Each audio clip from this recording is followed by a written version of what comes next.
মসজিদের জমি যদি মসজিদের নামে দলিল না থাকে তাহলে সেই মসজিদে জুমার নামাজ পড়া যাবে কিনা। জমিওয়ালা কেউ যদি রাগের ছলে বলে এখানে কি জন্য আসিস, তাহলে ওই মসজিদে ওইটা কতটুকু প্রযোজ্য। প্রথম কথা হলো যে আপনি বসেন, প্রথম কথা হলো যে মসজিদে নামাজ বিশুদ্ধ হওয়ার জন্য ওই জমির মালিক তিনি সন্তুষ্ট চিত্তে মসজিদে দান করলেন, এটাই যথেষ্ট। কেউ মসজিদের জায়গা দান করেছেন, মুখে দান করেছেন যেটা আমি মসজিদের জন্য দিলাম, এটার ভিত্তিতে সেখানে নামাজ পড়লে নামাজ হয়ে যাবে। লিখিতভাবে ওয়াকফ করা হয় নাই, তারপরও সেখানে নামাজ হয়ে যাবে, যদিও লিখিতভাবে ওয়াকফ করাটাই উচিত এবং কর্তব্য। সেটা না করলেও নামাজ সেখানে পড়লে আদায় হয়ে যাবে। এখন কথা হলো, অনেক ছোট লোক মসজিদের জমিদাতা আছে, নিজেকে মোতাওয়াল্লি দাবি করে, চুলের থেকে চুন থেকে নুন খসলে সে অনেক মুসল্লিকে খোঁটা দেয় যে আমার মসজিদে কেন আসিস না, আমার মসজিদ আমি করেছি।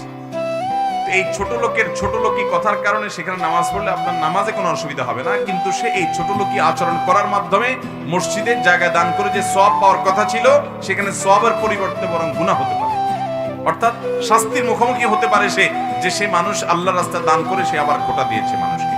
কোন জায়গা যখন মসজিদকে দান করে দিবেন তখন ওটার মালিক কে? আমাদের দেশে অনেক মসজিদ কমিটির লোকেরা একটা বড় ভুল করে, সেটা কি? সেটা হলো, মসজিদে ধরেন কমিটির সভাপতি সাহেব, সেক্রেটারি সাহেব, ক্যাশিয়ার সাহেব, মেম্বার সাহেব উনি অনেক টাকা দিলেন, 2 লাখ 5 লাখ 10 লাখ, বা মাসে মাসে উনি 50,000 20,000 করে টাকা দেন, ওনার টাকা থেকে ইমাম মুয়াজ্জিনের বেতনও হয়। তখন উনি মনে করেন এই ইমাম মুয়াজ্জিনেরা বোধহয় ওনার চাকর, কারণ ওনার টাকা দিয়ে বেতন হয়, ওনার টাকা দিয়ে যেহেতু তারা চলে বা বেতন পান, এই জন্য উনি মনে করেন যে তাহলে লোকগুলো আমার অধীনস্থ।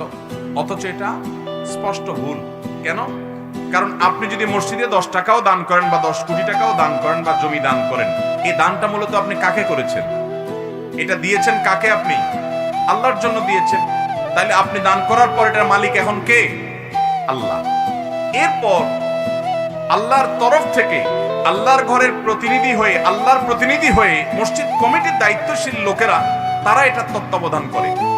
তাহলে আপনি আরেকজনের টাকার তত্ত্বাবধায়ক হলে যেরকম হয়, আল্লাহর টাকাটা এখন আপনি দান করেছেন, বাট ওটা এখন আল্লাহর হয়ে গেছে, এখন আল্লাহর টাকাটার তত্ত্বাবধান আপনি করছেন, এখানে আপনার কোনো খবরদারি করার কোনো নৈতিক অধিকার থাকতে পারে? এই জিনিসটা না বোঝার কারণে অনেক কমিটির সদস্য ভাইরা সওয়াব করতে গিয়ে উল্টা গুনাহ হয়ে যায়।